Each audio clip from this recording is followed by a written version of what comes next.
teman-teman, perkenalkan, namaku Erzabel Andreazen, atau biasa dipanggil Abel. Aku adalah siswi dari SMA Negeri 3 Yogyakarta, kelas 11-1, absen 19. Pada video kali ini, aku akan menjelaskan tentang transport aktif sel. Sebelumnya, kita perjelas dulu apa itu transport sel. Transport sel adalah kegiatan di mana sel memindahkan zatnya. Transport sel dibagi menjadi dua, pasif dan aktif.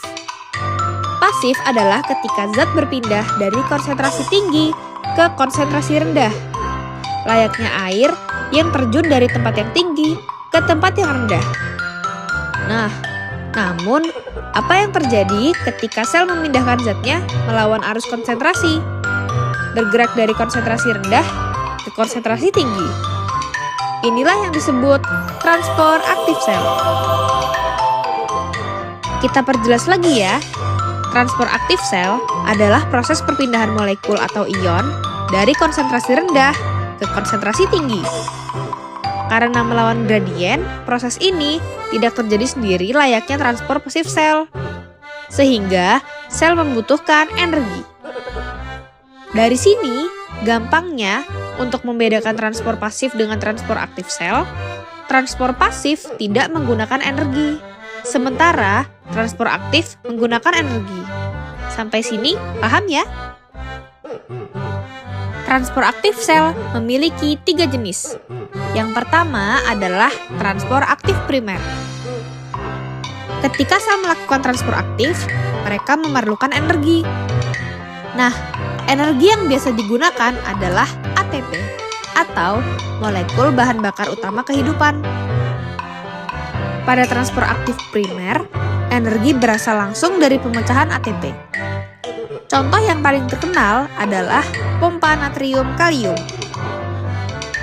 Dalam video, terlihat natrium yang keluar dari dalam sel dengan bantuan energi dari ATP.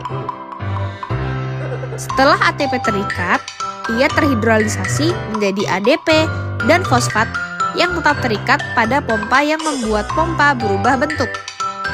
Kemudian, kalium dapat masuk ke dalam pompa dan ketika fosfat lepas, pompa kembali ke bentuk semula dan kalium masuk ke dalam sel.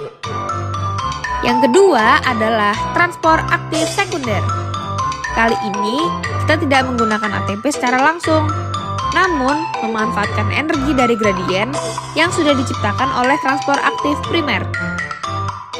Contohnya adalah transport glukosa bersama sodium, di mana ion natrium masuk mengikuti gradiennya dan menarik glukosa ikut serta masuk ke dalam sel. Kemudian ada transport aktif dengan vesikel yang disebut dengan endositosis. Pada endositosis, sel memasukkan zat dengan membungkusnya dengan membran yang membentuk vesikel. Ada 3 bentuk utama. Yang pertama, fagositosis, di mana sel memakan partikel besar. Misal, sel darah putih memakan bakteri. Pinositosis, di mana sel meminum cairan dan zat terlarut. Dan endositosis, yang di perantai reseptor yang sangat selektif dan hanya memasukkan molekul yang cocok dengan reseptornya. Nah, gimana teman-teman? Berikut tadi penjelasanku tentang transport aktif sel dan jenisnya. Mereka memastikan sel kita tetap hidup dan berfungsi dengan normal. Terima kasih sudah menonton.